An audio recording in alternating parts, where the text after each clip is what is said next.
The sun was a brilliant gold coin in the bright blue sky on that day in 1975. My name is Dylan, and I was 17 years old. The Gulf of Mexico was my favorite place on Earth. The sand was warm and soft under my feet, like powdered sugar. The waves whispered as they rolled onto the shore, a gentle and constant sound. Families were everywhere, laughing and playing. Kids built sand castles with tall towers and deep moats. The smell of salty air and sunscreen filled my lungs. It felt like a perfect summer day, the kind you wish would never end. It was a picture of pure happiness. For me, the beach was more than just a place to relax. It was my classroom. I was fascinated by sharks. I spent hours reading every book I could find about them. I knew about great whites, tiger sharks, and bull sharks. I understood their biology, their hunting patterns, and their vital role in the ocean's ecosystem. While my friends were talking about cars and music, I was dreaming of seeing a hammerhead in the wild. I believed sharks were misunderstood creatures. They were powerful predators, yes, but they were not monsters. They were simply a part of the wild, beautiful, and sometimes dangerous world beneath the waves. I had my worn copy of Shark with me, its pages sandy and warped from many trips to the coast. I was sitting on my towel watching the people in the water. They were splashing and having fun, completely unaware of the complex world just below the surface. I saw a group of kids on colorful rafts floating lazily in the gentle surf. Their laughter carried on the breeze, mixing with the cries of the gulls overhead. I felt a sense of peace watching them. The ocean was a place of joy and life, a massive living thing that held so many secrets and wonders. My plan for the day was simple. I wanted to swim out a little later, maybe do some snorkeling near the old pier. I hoped to see some interesting fish or maybe even a ray gliding along the sandy bottom.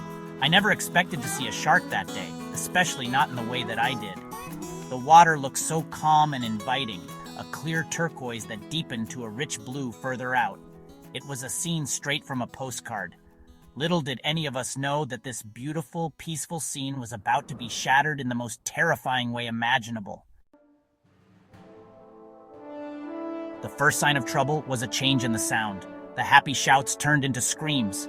At first, I thought it was just kids playing a game, but then the screams became more frantic, more desperate. I stood up, squinting at the water. People were scrambling, thrashing wildly to get back to the shore. A wave of panic was spreading through the crowd like a wildfire. What was once a scene of joy had turned into one of pure chaos and terror. My heart started pounding in my chest as I tried to understand what was happening out there in the turquoise water. Then I saw it, a dark fin slicing through the water. It was moving fast, much faster than any dolphin. My mind, filled with facts and diagrams from my books, instantly identified it. It was a shark. But it wasn't acting like any shark I had read about.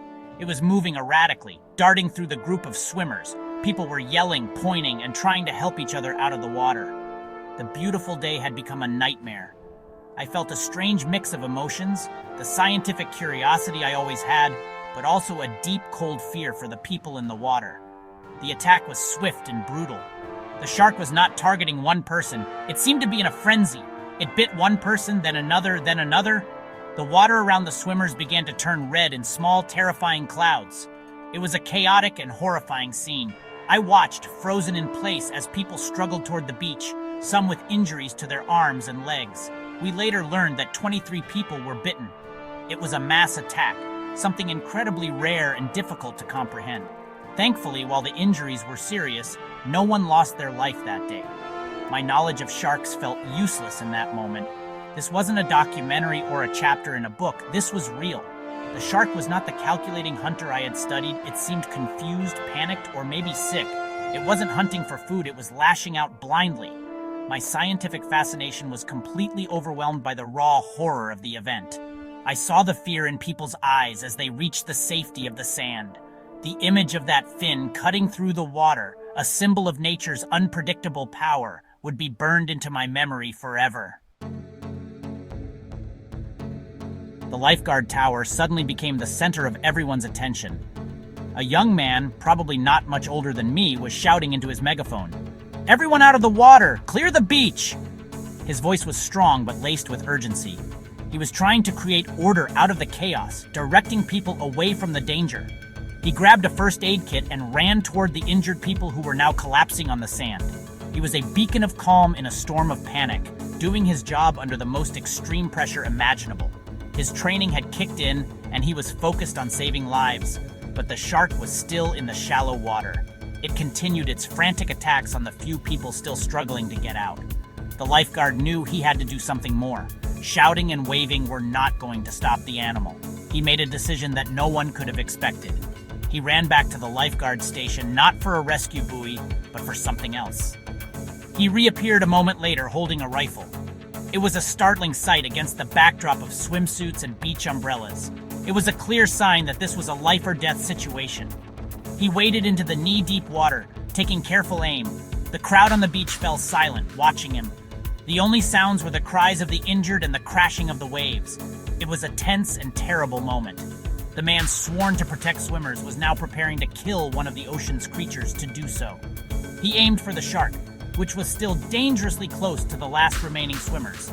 He had to stop the attack. He had no other choice. It was a desperate act to prevent further tragedy and save the people still in harm's way. With a loud crack that echoed across the beach, he fired the rifle. He fired again.